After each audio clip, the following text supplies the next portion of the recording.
भानू, आजच्याला सवता महासा देवीने तुला समज सांगितलं बघ, त्यामुळे तुला ठाव झालं का पार्वती देवी कोण आहेत त्या. नारायण नारायण. महाराज बानू, आता तर तुला तुझ्या प्रश्नाचं उत्तरही मिळालं आहे. श्री पार्वती देवींबद्दलही तुला कळलं आहे. मग आता तू कोणत्या विचारात आहे? महाराज, अहो तुम्हाच नाही तर समजा ठावच आहे. तुम्ही माझं गुरु हायसा. तुमच्यापासून मी काय लपवणार. पर हे समजा जे चाललं आहे ते मला काय बी समजना बघा. स्वतःच्या अस्तित्वाच्या खुणा शोधणं ही सोपी गोष्ट नव्हे बानू. ते खूप कष्टाचं काम आहे. वय की मी कुठं नाही म्हणले. पर महाराज, अहो हे समजा जे चाललं आहे ते मला समजेल ना. तुला काय म्हणायचं आहे ते स्पष्ट बोल बानू. महाराज, आजच्याला महासाताई म्हणल्या का त्यासनी हे समजा त्यांच्या गुरूंनी सांगितलं, म्हणजे देवांनी त्यासनी समजा सांगितलं आहे.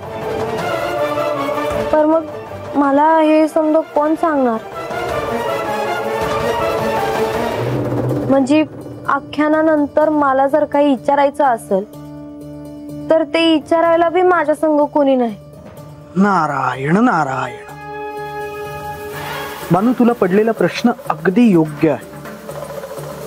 तू जो विचार करते आहेस त्या विचाराने तुला तुझ्या मूळ स्वरूपाचे स्मरण होणार आहे की नाही हे तुला सांगणारं कोणीतरी असायला हवं. कारण असे अनेक तर्क आहेत जे तुला कळणारे नाही.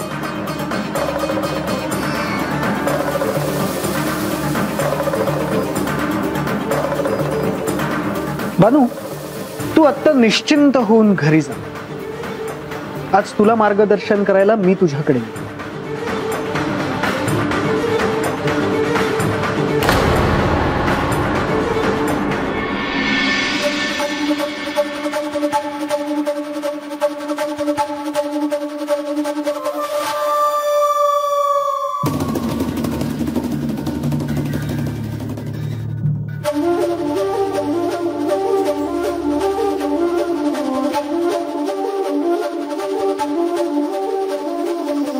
देवा.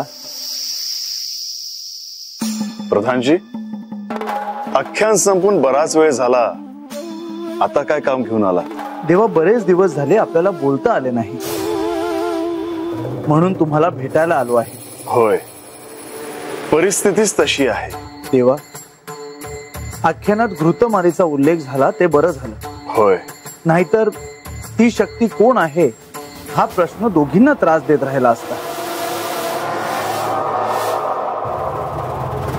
पण प्रधानजी, अनेक संदर्भ देऊनही म्हाळसा आणि बानूला काही स्मरण होत नाही, ही चिंतेची बाब आहे. गोष्ट जशी पुढे पुढे जात आहे तसे काहीतरी त्यांच्या हाती लागणे अपेक्षित आहे, पण तसे होत नाहीये. देवा, आदिशक्तीला जागवणे एवढे सोपे नाही. तिला जागवायचं म्हणजे गोंधळ हा मांडावाच लागणार. प्रधानजी, कसे पहा, मी रोज एका अनोळखी स्त्रीशी बोलतो आहे असे मला वाटते. मला तिची खरी ओळख असूनही मी तिला काहीच सांगू शकत नाही. देवा, त्यांना स्मरण झाले की सगळं कार्य झाले, आणि ते कार्य होणं आपल्या इच्छेबाहेर नाही. आपण जेव्हा ठरवाल तेव्हा ते कार्य होणार आहे. त्यांना स्वाभाविकपणे आत्मज्ञान व्हावं असं मला वाटतं, आणि त्यासाठी मी प्रयत्न करतोच आहे.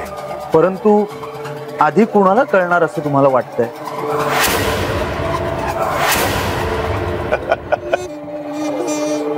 प्रधानजी, तुम्ही असा काही प्रश्न विचारत आहात की जणू काय तुम्हाला ठाऊकच नाही.